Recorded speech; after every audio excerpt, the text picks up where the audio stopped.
జై శ్రీరామ్. అందరికీ శుభోదయం. నా పేరు సాయి హేమంత్. నేను 7వ తరగతి చదువుతున్నాను. ఈరోజు నేను ఉగాది పండుగ గురించి కొన్ని విషయాలు చెప్పబోతున్నాను. ఉగాది అనే పదం యుగ మరియు ఆది అనే పదం నుండి వచ్చింది. యుగానికి ప్రారంభాన్ని ఈ పండుగ తెలియజేస్తుంది. దీని వెనుక పురాణాలలో ఒక కథ ఉంది. దానిలో బ్రహ్మ గడిపే రోజులను కల్పము అంటారు. ఆయన ఒకరోజు పొద్దున్నే సృష్టిని తయారు చేస్తాడు. ఆ రోజు సాయంత్రం సృష్టి ముగిస్తుంది. అదే మన మానవ జీవితంలో పోలిక చేసుకుంటే 4.32 బిలియన్ల సంవత్సరాలు పడుతుంది. అలాగా బ్రహ్మ ఒకరోజు సృష్టిని నియమించి ఆ రోజు యోగ నిద్రలోకి వెళ్ళిపోయాడు. అదే సమయంలో వేచి ఉన్న సోమకాసురుడు అనే రాక్షసుడు బ్రహ్మలోకానికి వెళ్ళి వేదాలను దొంగలించి సముద్రంలోకి వెళ్ళిపోయాడు. అప్పుడు మహావిష్ణువు ఇంకా సృష్టి అంతం అవడానికి వారం రోజులు ఉంది.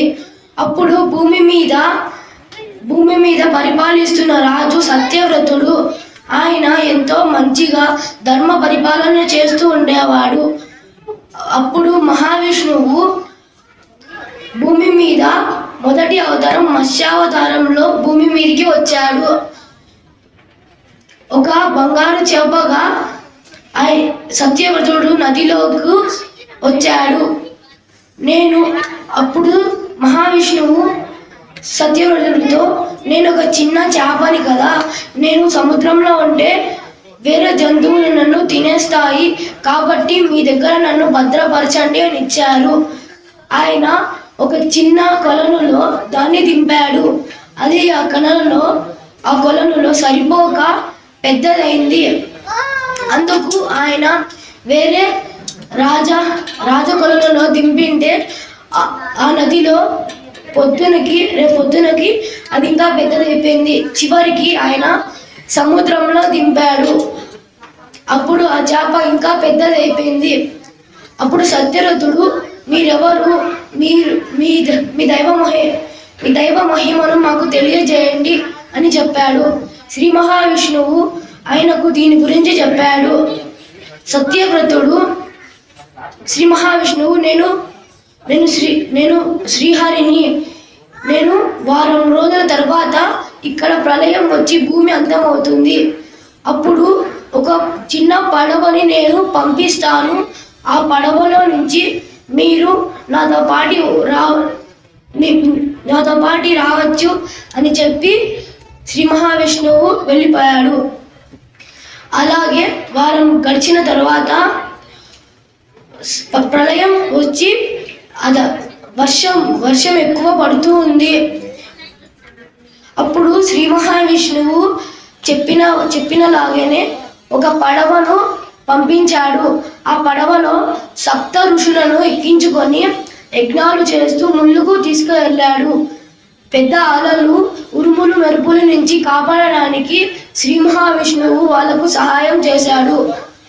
అలా వాళ్ళు వెళ్తుంటే శ్రీ మహావిష్ణువు ఆ పడవ కిందనే సోమకాసురుని సంహరించాడు. అలాగా శ్రీ మహావిష్ణువు బ్రహ్మకు వేదాలు అప్పగించాడు. ఎందుకంటే వేదాలు సృష్టికి ఎంతో నిత్యావసరం. అందుకు ఆయన ఆ వేదాలను బ్రహ్మకు అందజేసి సత్యవ్రతుడికి వేరే లోకానికి పంపించాడు. అలా ఆ రోజు బ్రహ్మ కొత్త సృష్టిని నియమిస్తాడు కాబట్టి ఆ రోజు ఉగాదిగా జరుపుకుంటాము. ఈ తరతరాలుగా వస్తున్న సాంప్రదాయం. ఆ రోజు పొద్దున్నే అందరూ తలస్నానం చేసి కొత్త బట్టలు వేసుకొని ఉగాది పచ్చడి దేవునికి నైవేద్యంగా పెడతారు. ఉగాది పచ్చడి ఆరోగ్యానికి ఎంతో మంచిది కాబట్టి ఆ రోజు సాయంత్రం దైవ మందిరాలలో పంచాంగ శ్రవణం వింటారు. తెలుగువారికి ఇది తరతరాలుగా వస్తున్న సాంప్రదాయం. ధన్యవాదాలు.